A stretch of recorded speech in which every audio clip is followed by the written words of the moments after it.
Okay, so we are going to look at sort of a debrief episode and going back a little old school with some of these. Going to check out some Instagram posts. And as always, with the debrief, we try to find things that are helpful on social media because social media, generally speaking, is a giant wasteland of brain rot. And if you can learn from something, that's really great. So that's what we're trying to do here.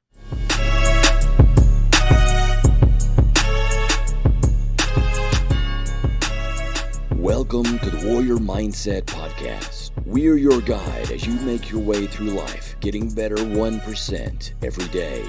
We believe that life is lived and true victory won through adversity. Nothing easy is ever worth it. We believe in the warrior ethos and support those that choose to walk. What's up, everybody? It's been a bit. We had some technical changes here. We changed out the podcast delivery service, switched away from Anchor. We're now going with a new product, Buzz Sprout, and I've been very happy with them so far. It did take a couple of weeks to get completely switched over, but here we go. So hopefully you're still getting the feed. If you're not, you're seeing this on YouTube or whatever, but you're not getting the feed, please let me know. Would love to help and hook you up. So on with the show. I want to start off with something from Mark Manson. If you don't subscribe to his, I think it's weekly breakthrough email newsletter, I suggest you do it. It's really good. And this one, this one was from June 10th, so a while back, but I've been saving this one because I've sort of been going back and forth to it. And it is part of his 3 Things to Ask Yourself series that he sends out every once in a while. One of them is this: do you really want help, or do you want attention and validation? Do you really want to help, or do you also want attention and validation? So how much time are you willing to share? So it is twofold. You're either receiving or giving, right? So stop wasting time on people who don't actually want help. Okay. Stop wasting time waiting for someone to give you what you don't want to receive. So the question is, are you really wanting advice that you're going to act on, or are you just looking for attention from someone? And I think we all kind of suffer from this a little bit in either talking to someone or receiving information from someone, and that is to really think about why you're interacting with that person. Uh, are you just venting? Do you really want them to give you their opinion? You know, oftentimes you do kind of go in and vent, and then they give you their opinion, and you sort of don't want it.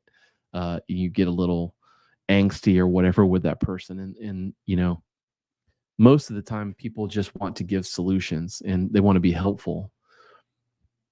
And really the biggest part here is, why are you giving people who don't want to really listen to you your time? You either need to choose whether you're just going to let them vent and be there for them, or if you're going to truly, like, if you think they expect help, right? So I think what this thing is like, stop wasting time, you know, because you don't ever really get better by talking about things. You get better by doing things. And if you have someone who, I always tell people, like, look, man, I will sit and I will listen to you anytime about just about anything. But the next time we sit down and we talk about that same thing, we're going to talk about why we're talking about the same thing, right? Because you're not wanting to get better. You're not wanting to change things. If something is truly bothering you and you're not going to make any effort to change anything, then why are we here? That's just something I think about. So that's a cool one. And, you know, he sends a bunch of really good stuff. And I think that, you know, Mark Manson, he's worth your time. He's worth your sign up. I recommend it. All right. This next one, the boosted brands. I don't follow this account. I don't know. I think maybe somebody sent me this or whatever to kind of parse through things mentally strong people do. It's kind of a cool little rundown of some things. They move on. They don't waste time feeling sorry for themselves, and they embrace change. They welcome challenges. So I think those two go really hand in hand in that you don't waste time like falling all over yourself. You don't waste time being, depression is a real thing if you're really depressed, but like we don't waste time feeling sorry for ourselves, we embrace change in that we're okay when things change. We're okay with, dealing with the hard things. We're okay accepting it, you know. I'm not talking about accepting failure necessarily. I'm talking about like just accepting when you might have to do things differently. Okay, they stay happy. They don't waste energy on things they can't control. That one I don't know that I agree with because sometimes you can't control everything, right? Although I get the point is that don't waste your energy on those things that you can't control. Don't waste your anxiety. Don't waste your time on worrying about things that are out of your immediate control. That's a good way to stay happy. They are kind, fair, and confident to speak up. Yes, you should defend yourself, professionally, personally. I'm not talking about defend yourself against all the evil. I'm just saying like, if you have a point to make and it's valid and you need to make it, to make it. They're willing to take calculated risks. Yes, you can't be afraid. You can't get into the what if world and be in the what if scenarios forever, because what ifs are just what ifs. What ifs are not real yet, so you don't want to just be a risk taker for the sake of it. You can take calculated risks, and you need to be willing to do that. They celebrate other people's success and don't resent it. How often, and take a check of yourself. How often are you truly happy for others without any resentment? That is something to work towards. That's something to work towards. I have trouble with that sometimes where, it's sort of like, yeah. Congrats. You did well, but you're also kind of jealous at the same time. Yeah. So yeah, that's sort of a, quick little no duh thing. I liked it. Let's talk about this guy here, Phil Daru. I've been following him for a long time through his training stuff online. He trains a lot of MMA fighters and professional UFC people. Dustin Poirier is one of his bigger clients, I think. But he recently did this thing where he did 500 miles, 100 miles. I don't remember exactly what it was. It was something pretty. Moving at a snail's pace right now. My feet are completely jacked. 48 hours, no sleep. Been on my feet for more than 26 hours. And every step I take, like I said, feels like my feet are falling apart, but gotta keep moving. We are almost there for the 50 miles. Good lessons. I really dig what he's trying to do with the 150-mile ruck. A lot of people were questioning, why he would do something like that.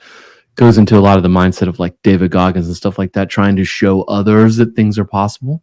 But he ran into an issue. It's the body's natural state. It's called homeostasis. And it's a governor in your brain. He's talking about overcoming harsh things. And he made this clip. I was almost 50 miles in. Here's a raw clip of me truly in the pain cave, 48 miles in, walking up the final bridge. My entire body was shot. At the same time, this is when I truly appreciated every moment of it. Painful. This isn't to show off how tough I am. This is to show people that if you have a goal, if you have a purpose, no matter the circumstances, try your best to get it done. Phil, you said you wanted to run alone for a little bit back there. It's gonna die in here. Car. Just needed to be by myself, bro. Sometimes you have to sit in solitude in order to understand who you are. Yeah, so he's talking about sitting with the pain and stuff, and he was really hurting here, and I'll show you. All right, guys. So unfortunate circumstances have arrived, and that's what happens when you are pushing your paces, right? Yes, you see he's in the hospital after 50 miles.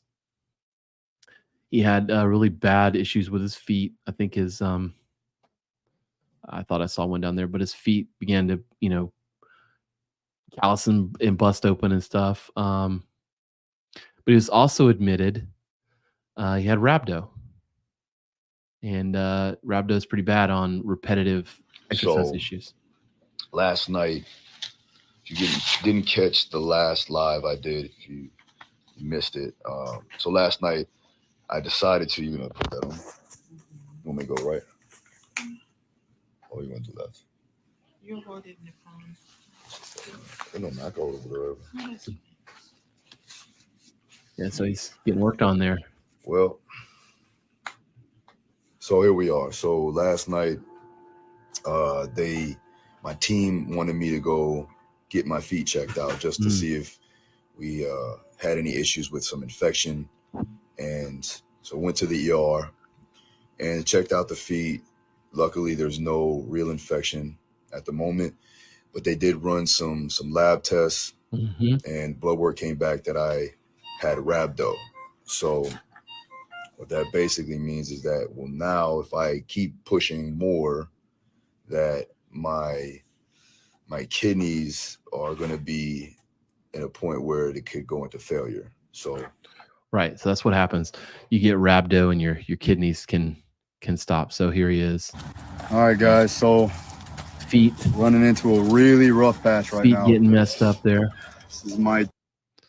Then just looked at that one. So yeah, so he's really suffering there, and all of my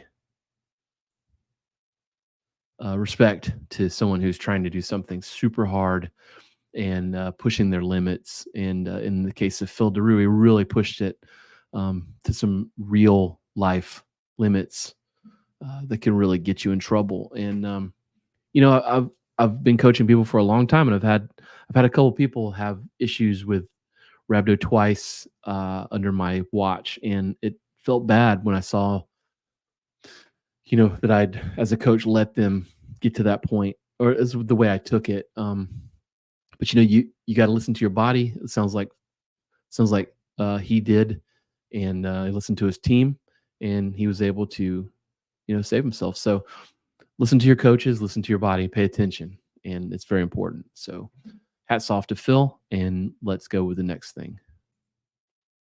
So there's this thing here called the backwards law, and I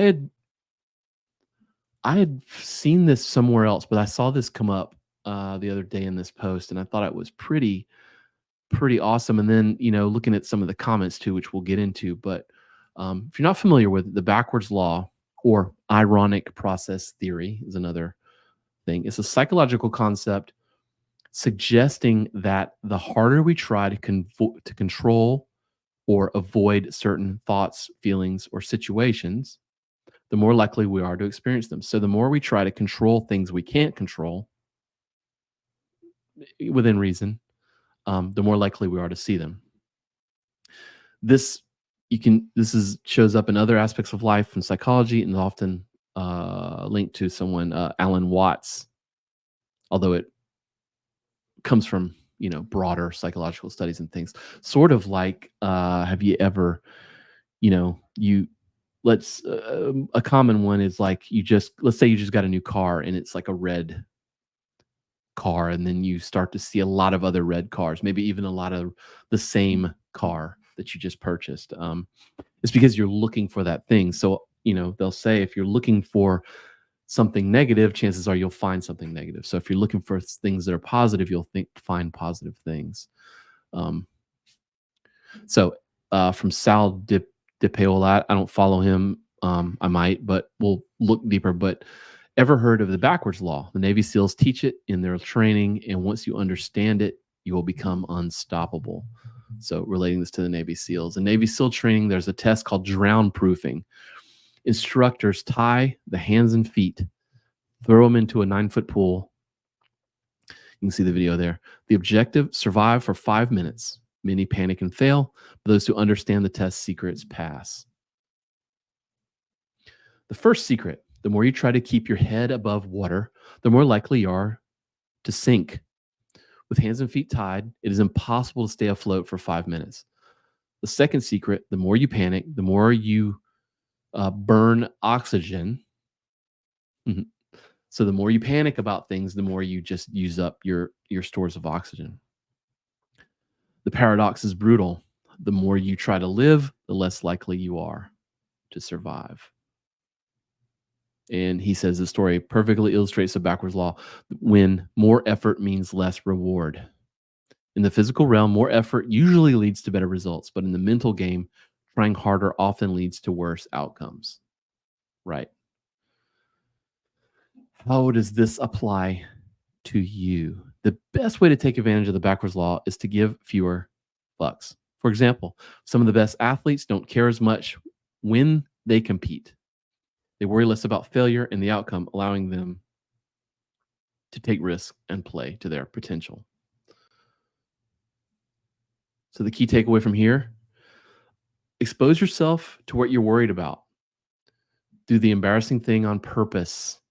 It proves to you that it's not that bad, and most people won't even notice.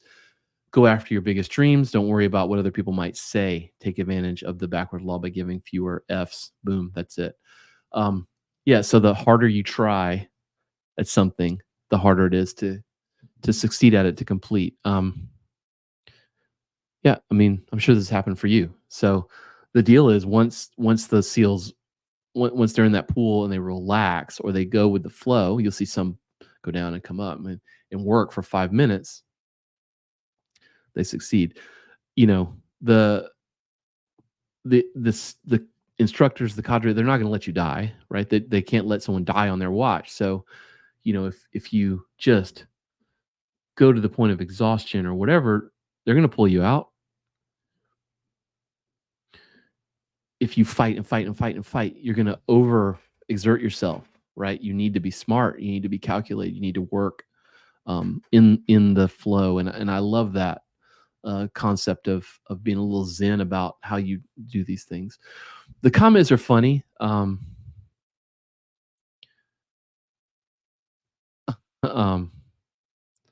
So slow is fast, fast is smooth. That's a common one. A lot of the people, they're just like giving specific instructions on how to do it.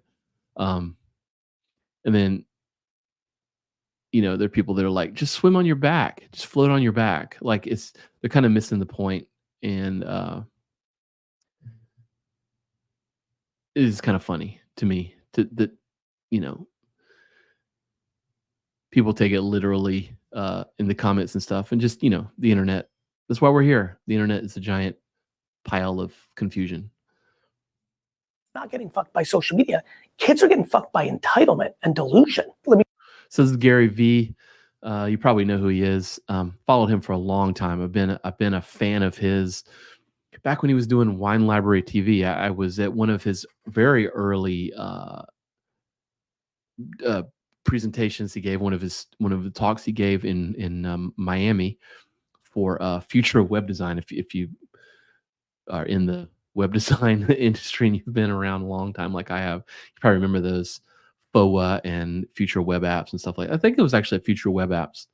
Anyway, before he was Gary V, he was, just an internet guy using video podcasts and stuff to sell wine. But he's come a long way if you follow him. He's trending more in the inspirational side now.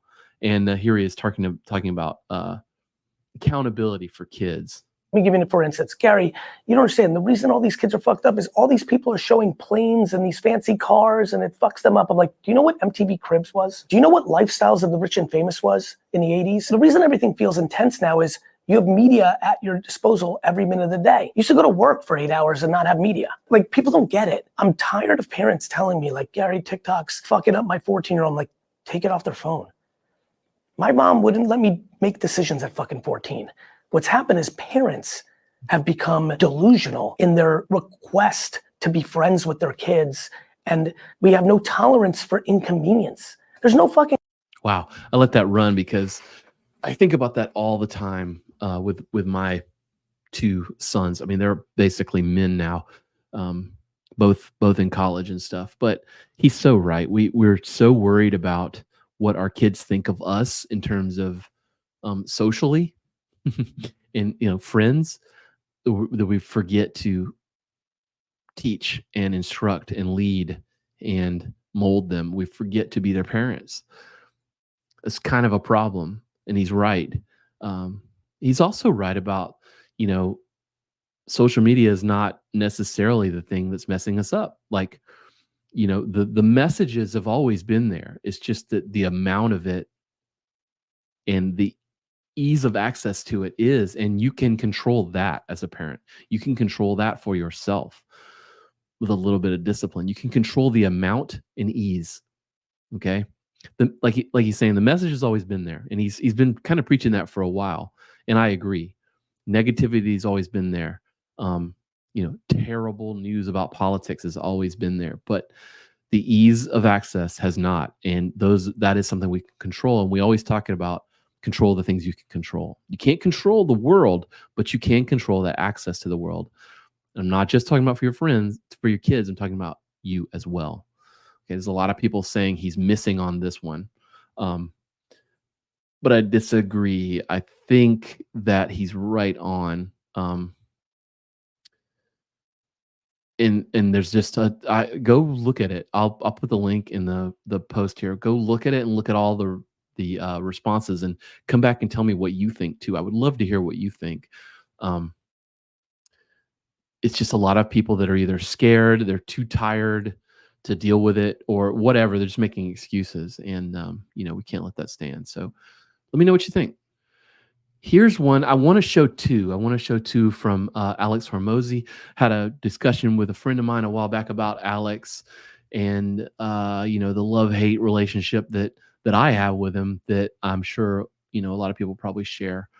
Kept asking for a podcast, and by chance I saw him at an event or something, and I had like 20 minutes to kill, and I was like, dude, you ready? Like, let's just do it now. Like, you wanted this, I'm here, I've got time, let's rock. And he ended up not wanting to do it. Losers wait for perfect conditions. Winners realize that the condition the opportunity presents itself is the perfect condition. Everybody wishes they were 100% all the time, but winners win regardless of the condition. They just can't imagine losing. It's about coming back when you're down 10 points and you have very little time on the clock, or you have a deadline that you have to make rent and you have to figure out a way to generate cash, and your best salesman's out. Like, that's where you can become more innovative. And that's where I think the true entrepreneurial trait, which is resourcefulness, shines. Yeah. So he's using this example of a dude who had been asking him to be on a podcast. I'm sure he gets asked a lot to be on podcasts or be interviewed or whatever. And he used this example to where he's so famous and so busy and so rich and so working so hard, he doesn't have time to be on podcasts. So finally, he saw this guy that had been asking him to be on a podcast at some event, and he said, okay, I'm here, let's do it.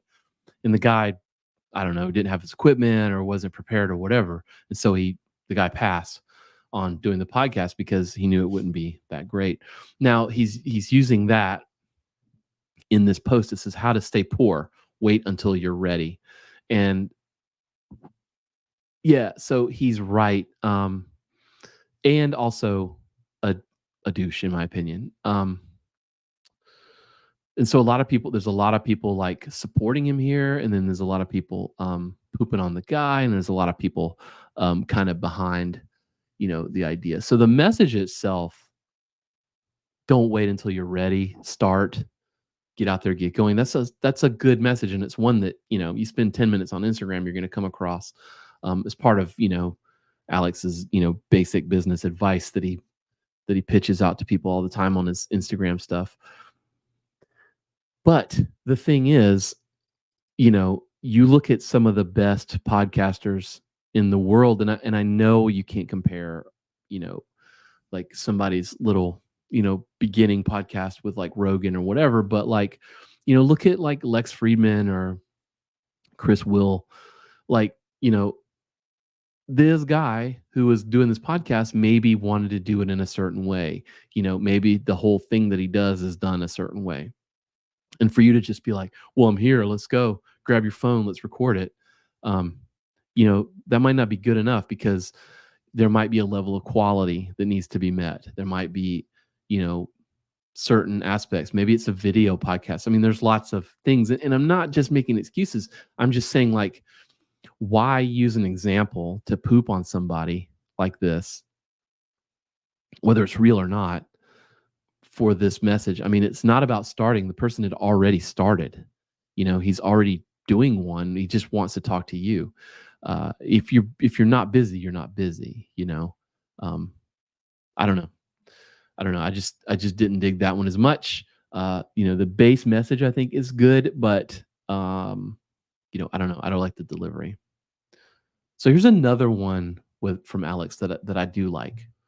So this one from Alex Hermosa, which I do like, is about systems people will always try to system.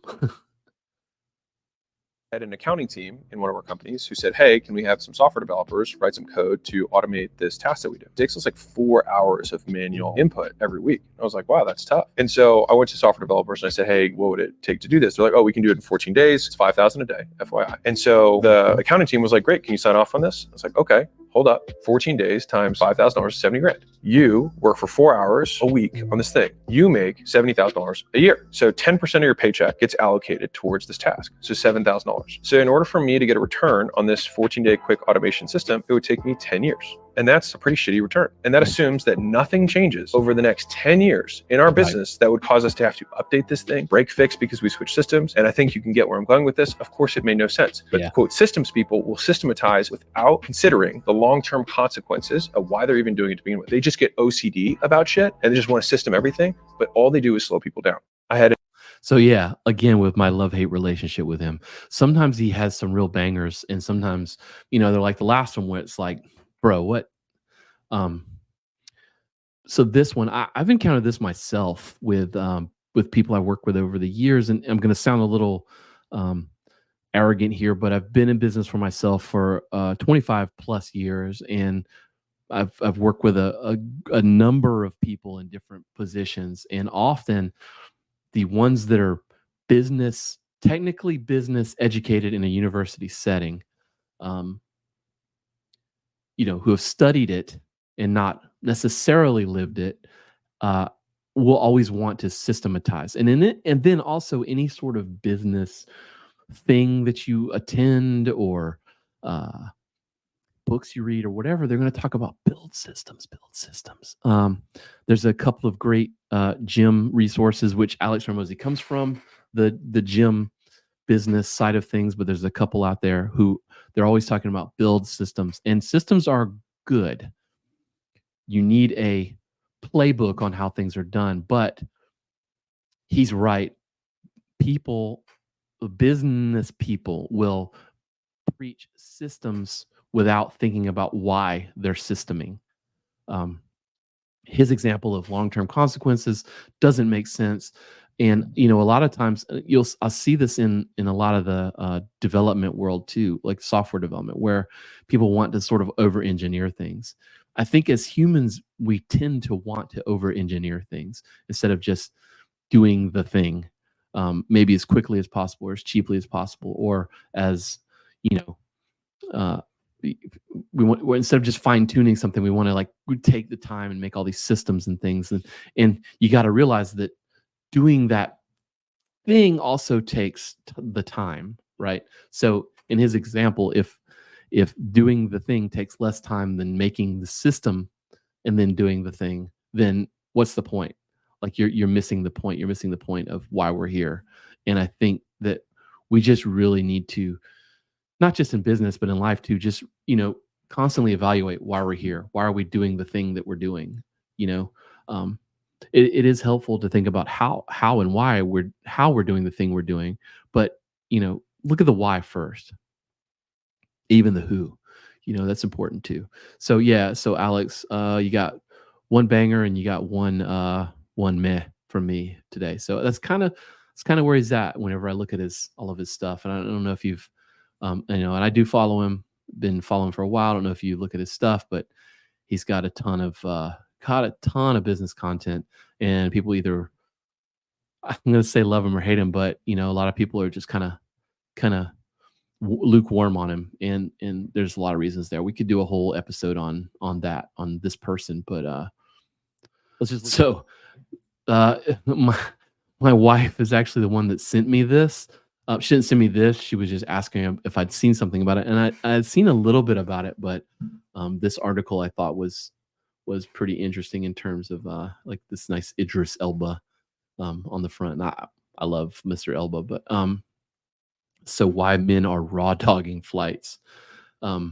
So the term raw dogging flights, there's other terms that they have used, like bareback, and it's kind of a funny reference, but whether raw dogging flights refers to this trend where travelers, they happen to be men, opt to endure the flight without any sort of stimulation, any sort of in-flight entertainment or distractions, sometimes without even any refreshments, depending on how long it is. No movies, books, snacks, drinks. So the idea is to sit through the entire journey in a state of near total sensory deprivation. So like a flight sensory deprived meditation. Okay. It's gaining traction. You can see it on things like Instagram and TikTok, where people are challenging themselves to complete these flights minimally, with minimal interactions and stuff. There's lots of motivations behind it: saving money, seeking mental clarity, testing your mental, physical endurance, all lots of stuff. This article really kind of digs into it a good bit, and I'm sure there are others out there talking about this. I think it's interesting. This article goes into some stuff about the difference between men and women's ability to have enjoyment, and to accept enjoyment, basically, treats or whatever. And I think it's an interesting psychological study for you to think about. I don't know if I really want to try this. I kind of think I've done this a couple times. Some shorter flights where I've just kind of like just sat there and thought about things. It's important, and it's just interesting that it's coming out this way, this like meditative practice on flights. I don't know if you've heard about this. If you have, let me know what you think as well. Like to hear if you've tried this, or where you first heard about it from. So yeah. Finally, I want to leave you with this one. Man, some people in the comments on this one really missed the point. But it's this dude started karate today, stood next to a 5-year-old little girl on her first day. We learned the same steps in the dojo kun closing. I am 10 times her size, seen horrors in my years I hope she will never even imagine. In that moment, we were equal. Never felt such a gracious humility before. Go, my brother. That's awesome. And I won't go into you can go check this out. Some people are like really missing the point here, but what a great positive thing that this man, I'm sure he had lots of potential fear of being humiliated or whatever going into this situation, doing something new, something that I'm sure out of his comfort zone. And he just goes in with this understanding now of true humility and what it means. And that's just beautiful. And I wanted to let you in with that. Go check this post out and see what you think as well. So I hope you enjoyed this episode of one of our debriefs of social media. Send me some stuff. I love looking at things. You guys keep sending me things to look at, and it, normally changes me or picks me up and lets me really investigate my own view of the world better. So I really appreciate it. And I really appreciate you when you send it in. So until we meet again, get after it, y'all.